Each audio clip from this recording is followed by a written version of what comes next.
자, 오늘 하나님의 말씀 구약성경 출애굽기 19장에서 보겠습니다. 출애굽기 19장 5절에서 6절까지 말씀입니다. 함께 큰 소리로 읽겠습니다. 시작. 세계가 다 내게 속하였나니 너희가 내 말을 잘 듣고 내 언약을 지키면 너희는 모든 민족 중에서 내 소유가 되겠고 너희가 내게 대하여 제사장 나라가 되며 거룩한 백성이 되리라. 너는 이 말을 이스라엘 자손에게 전할지니라. 아멘. 여러분들은 시험 공부 어디서 하시나요? 졸업하신 분들도 한번 생각해 보세요. 나는 주로 공부를 어디서 했는지. 집에서 하시는 분도 있고, 뭐 도서관 가시는 분들도 있고, 독서실을 가시는 분도 있고, 요새는 독서실보다 에스카도 많이 가죠. 아니면 그냥 열려있는 일반 카페에서 공부하시는 분도 있고 그렇습니다. 자, 공부는 어디서 해야 되나요? 책상? 네. 사실 공부는 어디서든지 할 수 있는 거 아니에요? 학교 가는 길에 지하철에서도 할 수 있고, 물론 힘들겠지만 뭐 길 가면서도 할 수 있고, 뭐 어디서든지 할 수 있잖아요. 마음만 먹으면. 그러나 어디서든지 할 수 있다고 해서 우리가 어디서든지 공부를 하지는 않습니다. 공부하겠다고 코노 가진 않잖아요. 그렇죠? 엄마랑 공부하고 올게 그러면서 명륜지사 갈비 가서 공부하진 않습니다. 그러니까 공부는 어디서든지 할 수 있지만 공부를 잘 할 수 있는 장소는 따로 있어요. 도서관이든 스터디 카페든 따로 있기 때문에 우리는 공부를 위해 마련된 장소를 주로 찾아갑니다. 그래야 공부의 효율도 높고 공부가 잘 되죠. 다른 사람이 보더라도 어디 이상한 데 가서 공부한다 그러면 믿지도 않을 거고 그럴 거예요. 예배도 마찬가지입니다, 여러분. 예배는 어디서 해야 되나요? 어디서든지 할 수 있습니다. 어디서든지 할 수 있는 게 예배예요. 그래서 우리는 뭐 신방 가면서 목사님들이 여러분 가정에서 신방 받으신 분들도 있을 겁니다. 그리고 우리 미라클 신방은 또 가게에서도 하잖아요. 카페에서도 모입니다. 카페에서도 기도하고 말씀 나눕니다. 그건 예배가 아니냐? 예배예요. 예배는 어디서든지 할 수 있기 때문에 우리는 카페에서도 신방을 하고 가정에서도 예배를 하고, 여러분 가정 예배도 드리는 분 계시죠? 어디서든지 드릴 수 있는 게 예배입니다. 그러나 어디서든지 드릴 수 있다고 해서 우리는 예배를 늘 어디서든지 다 드리진 않습니다. 여러분은 주일에 예배하기 위해 어디나 가시나요? 아니죠. 예배를 위해 마련된, 쉽게 말해서 예배 전용 장소를 우리는 찾아옵니다. 그건 하나님이 여기서만 예배 드리는 걸 받으시는 분이기 때문이 아니에요.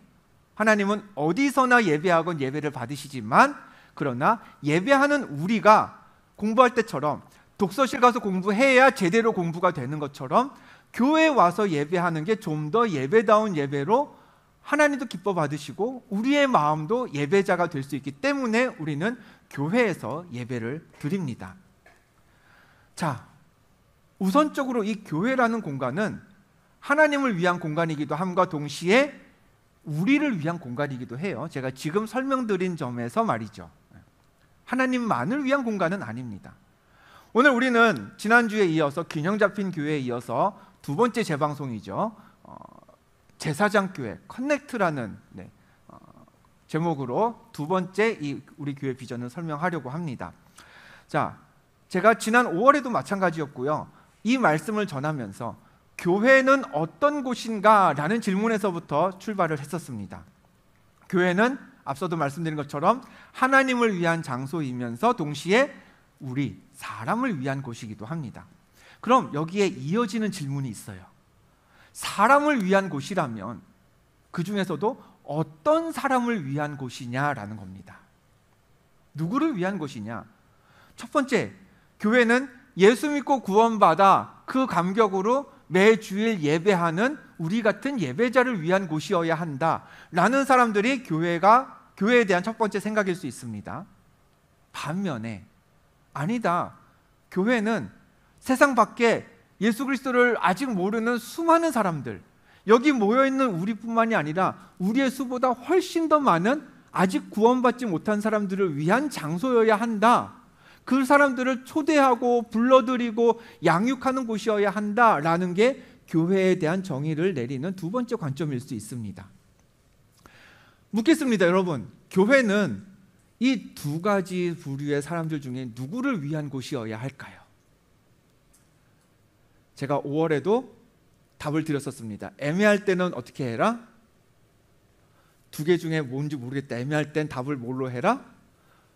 둘 다요. 네. 교회는 믿는 사람들을 위한 곳임과 동시에 믿지 않는 사람들을 위한 곳이기도 해야 합니다. 자, 오늘 말씀의 배경을 볼까요? 출애굽기 19장에 이런 말씀이 있어요.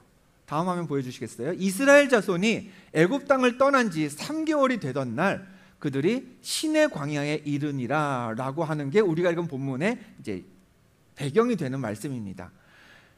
이스라엘이 출애굽을 했습니다. 3달이 지났어요. 3달 전까지 계속 무슨 일이 있었죠? 10가지 재앙이 막 있었습니다. 그러면서 출애굽을 딱 해가지고서는 홍해 바다도 막 건넜습니다. 뭐 만나도 먹어요. 여러 가지 하나님이 이제 기적들을 일으키면서 일단 급한 불은 다 껐습니다. 출애굽이 완전히 성공을 했어요. 먹는 것도 이제 해결이 됐어요. 자, 이제 광야라는 곳에 와가지고 어느 정도 이제 안정권에 접어들었습니다. 출애굽의 막 번잡함은 이제 좀 뒤로 물러나게 되었어요. 그러면은 전부터 하나님이 이스라엘에게 꼭 하시려던 말씀이 있었습니다. 그럼 정말 중요한 얘기면은 막 복잡하고 정신없을 때 하면 안 되잖아요. 한 귀로 듣고 그러면서 흘려보내고 기억 못하면 어떡해요? 이스라엘이 출애굽 전에는 정신이 없었거든요. 계속 기적이 일어나고 애굽 왕은 안 된다 그러고 나가라고 했다가 취소하고 뭐 물이 피로 변하고 개구리들이 득실거리고 이러는 사이에 이스라엘한테 하나님이 얘들아 하면서 중요한 얘기하면은 다 잊어버렸을 거예요. 홍해를 앞에 두고 어떻게 해요 하나님 여기 우리 다 죽는 거 아닙니까 하는데 그때 하나님이 얘들아 사실은 말이지 하면서 중요한 얘기 했으면 지금 그게 중요합니까 라면서 듣지도 않았을 거예요. 근데 다 지난 일이 됐고 이제 광야 생활을 시작하면서 하나님이 정말 이때까지 미루어왔던 하시고 싶었던 이야기를 이스라엘에게 하십니다. 그 말씀이 우리가 읽은 본문이에요. 5절 말씀 화면을 보고 같이 읽어보겠습니다. 시작. 세계가 다 내게 속하였나니 너희가 내 말을 잘 듣고 내 언약을 지키면 너희는 모든 민족 중에서 내 소유가 되겠고 라고 했습니다. 하나님이 하시려던 말씀이 이거였어요. 너희는 누구 소유다? 내 소유, 나 여호와의 소유야 라고 하나님이 선포를 하셨습니다. 근데 그냥 뭐 갖고 싶어서 이게 아니에요. 이유가 있었습니다. 이어지는 6절에 이런 말씀이 이어집니다. 너희가 내게 대하여 제사장 나라가 되며 거룩한 백성이 되리라. 너는 이 말을 이스라엘 자손에게 전할지니라. 모세에게 이 말을 전하라는 거죠. 자, 하나님이 이스라엘을 자기 백성으로 삼으셨어요. 소유로 삼으셨어요. 이유가 뭐다? 제사장이라는 직분을 주고 그 일을 시키려고 하나님이 이스라엘을 자기 소유로 만드셨습니다. 그럼 우리가 기억해야 될 건 이거죠. 제사장이 누구냐라는 거예요. 뭐 하는 사람이냐. 화면을 넘겨주시면 구약시대에는 우리처럼 하나님 제가 예배하러 왔습니다 그러면서 예배하며 하나님과 이렇게 다이렉트로 소통하는 그런 때가 아니었습니다. 아무나 하나님을 만날 수 없었어요. 하나님과 연결해주는 중간다리 역할이 필요했습니다. 그게 누구다? 제사장의 할 일이었습니다. 즉 하나님이 이스라엘에게 너희는 나의 제사장 나라가 되어야 해 라는 건 이스라엘이 먼저 하나님께 택함을 받아요. 그 다음에 그 택함 받음으로 우리는 하나님 백성이야 그러면서 만족하고 가만히 있지 말고 뭐 해라? 나가서 세상에 하나님을 아직 모르는 사람들과 하나님을 연결하는 작업을 너희가 해. 내가 그러려고 너희를 먼저 부른 거야. 먼저 내 소유 삼은 거야 라고 하나님이 알려주신 겁니다. 그래서 제가 아까 말씀드렸죠. 교회는 믿는 우리를 위한 곳임과 동시에 그게 끝이 아니라 우리가 제사장이 되어서 아직 하나님을 알지 못하는 사람들을 하나님과 연결시켜주는 사명이 먼저 믿음을 가진 우리에게 주어져 있다라는 걸 기억해야 하는 겁니다. 그런 비전을 따라 우리가 여러 가지 사역들을 해왔고 또 하려고 시도도 했었습니다. 여러분들이 10월, 11월에 미라클 힐링 했던 것도 어떻게 보면은 이웃에 계신 분들에게 뭐 작은 종려제 봉투 2개 정도 되는 우리가 일시적인 그런 활동이었지만 그래도 믿는 우리가 교회 이름을 등에 업고 조끼를 입고 이웃사회에 조금이지만 도움이 되는 일들을 하나 했던 거죠. 그리고 또 하나 우리 전우사님 아까 말씀해 주신 것처럼 26일에 우리가 목요일 예배로 모입니다. 뚝배기 이탈리아에서 모일 때 그때 한 번 더 우리가 세상과 하나님을 연결하는, 불현듯 KCC 광고가 왜 생각나죠? 세상을 연결하는 뭐 그런 광고, 성 누구죠? 그분? 했던 광고가 생각나는데, 어쨌든 우리도 세상을 연결하는 창호가 아니라 하나님의 제사장이 되어보려고 합니다. 그날 원래 제가 회장단하고 이야기 나눴던 거는 이런 일을 하려고 했었어요.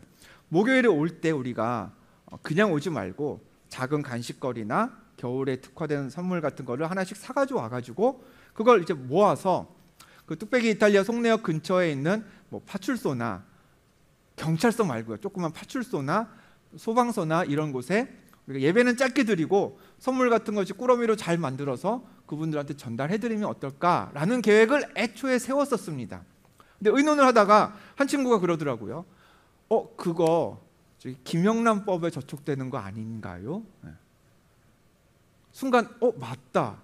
오히려 우리는 선의로 드리려고 하는데 그분들이 곤란해하면서 못 받는 상황이 생길 수도 있겠다 싶어가지고 제가 국민신문고에 들어가가지고 민원 상담을 받아봤습니다. 민원 상담을 받았더니 처음에 이제 상담 받은 곳에서는 요거는 특히 국민권익위에 지정을 해가지고 다시 상담을 받으세요 하더라고요.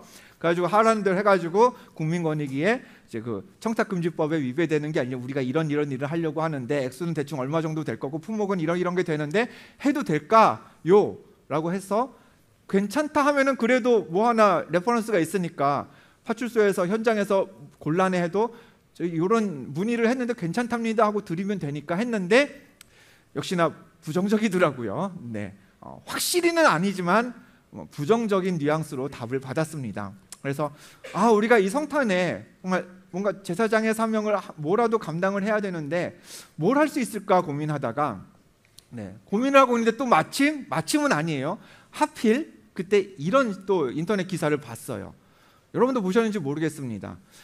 교회 다니자라면서 어떤 인천에서 있었던 일이에요. 남동구래요. 어떤 여자분이 40대 여자분이 초등학교 앞에서 초콜릿을 나눠줬는데 학생들이 그걸 받아 먹고서는 집단으로 탈이 나가지고 병원을 갔대더라. 그런 생각이 들어요. 이게 전도는 물론이거냐 전도가 아니어도 그냥 예수 믿으라는 메시지 없이 우리가 누군가를 도우려는 게 점점 까다로워지고 힘든 일이 되어가고 있습니다. 법적으로도 계속 제약들이 생겨요. 그리고 도움받는 사람들의 상황과 그 취향도 우리가 고려하지 않으면 기껏 준비해서 전달했는데 안 받아요, 필요 없어요, 왜 이런 걸 줘요 하는 이야기도 듣기 십상인 때가 되었습니다. 몇 년 전인가요? 복지관을 통해서 어르신들한테 라면을 전달하고 뭐 식품들을 하는데 매운 게 있으면 안 된대요.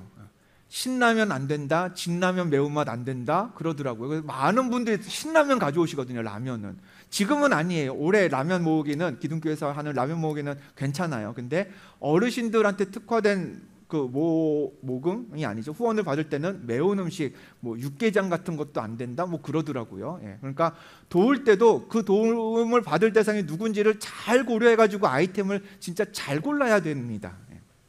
또 누굴 돕는다 하면은 어떤 형평성 문제나 인권 문제까지도 생각을 해야 되는 때가 지금입니다. 어느 기관을 통해서 돕는다? 그러면 그 기관이 정말 그 후원금을 바르게 쓰는 곳인지, 또 종교계에 속한 기관이라면 혹여나 이단에 속한 곳은 아닌지 따져볼 게 너무너무 많아지는 때가 지금이에요.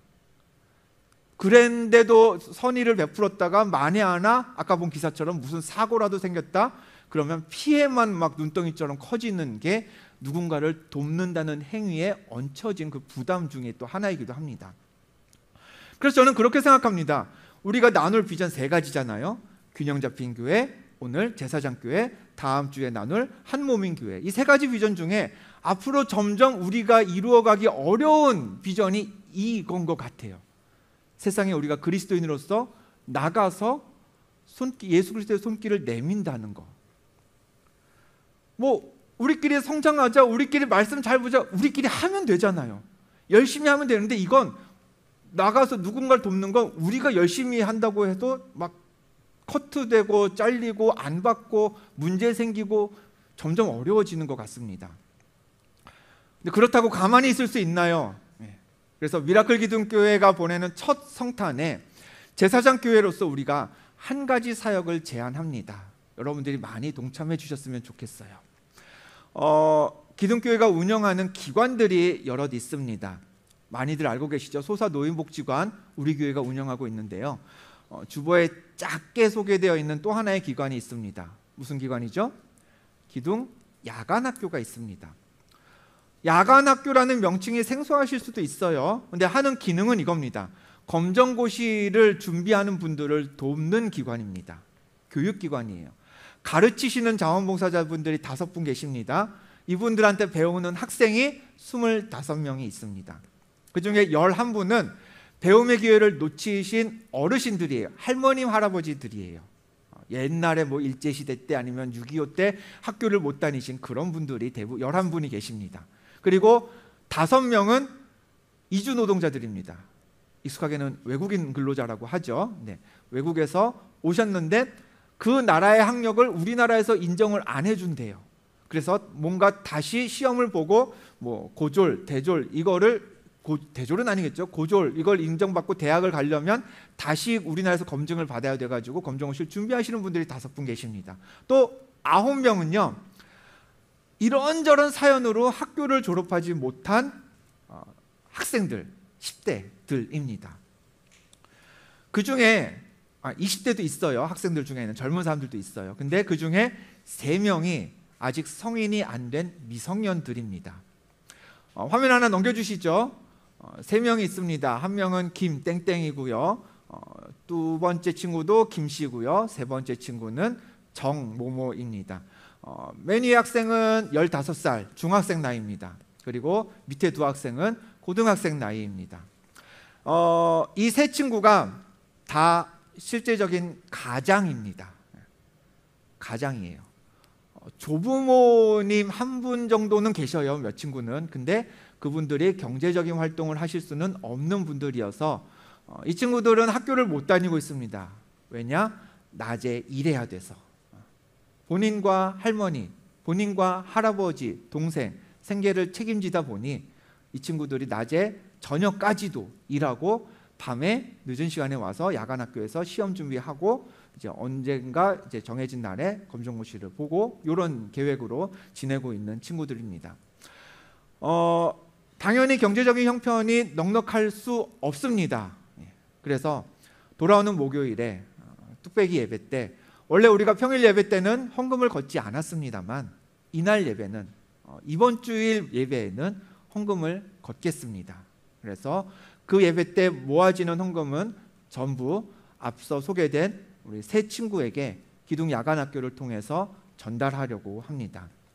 온라인 헌금도 받겠습니다. 대신 다른 헌금들과 구별하기 위해서 아까 게시된 새 헌금 계좌로 보내주실 때 여러분의 이름에다가 야간학교 헌금이라고 명시를 해주시면 그 금액이 야간학교 학생들에게 지원이 되도록 하겠습니다.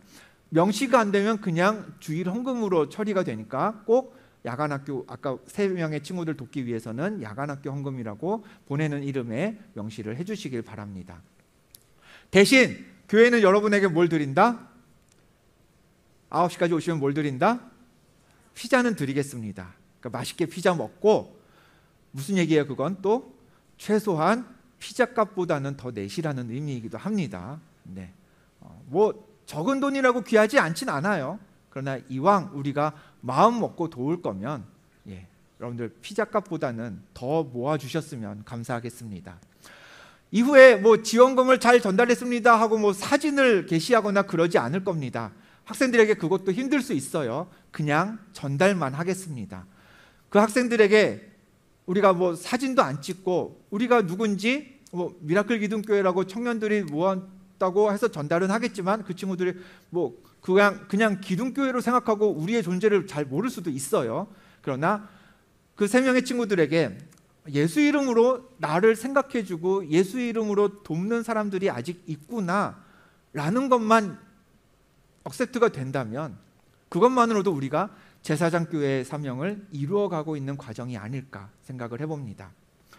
여러분, 믿는 사람들만의 교제로 만족하는 그런 교회 아니라, 오늘 우리가 모여서 음식을 나누고 서로 교제하겠지만 이 교제가 우리 교회가 존재하는 유일한 이유요 목적이 아니라는 걸 기억하면서 세상에 우리가 나가서 할 수 있는 일들을 계속해서 고민하고 찾고 동참하는 그런 멋진 교회를 앞으로도 계속 세워갔으면 좋겠습니다. 말씀드렸습니다. 이게 아마도 우리가 가진 비전들 중에서 가장 어려운 일이 될 겁니다. 앞으로 더욱 말이죠. 그러나 그럴수록, 하기 어려워질수록 하는 사람도 줄어들어서야 되겠습니까? 우리는 계속 해야 할 일들을 하면서 하나님이 보시기에 정말 참된 교회다, 칭찬받는 교회다 여겨질 수 있는, 그리고 세상 가운데서도 인정받는 진짜 제사장 교회가 될 수 있기를 주님의 이름으로 간절히 축원합니다.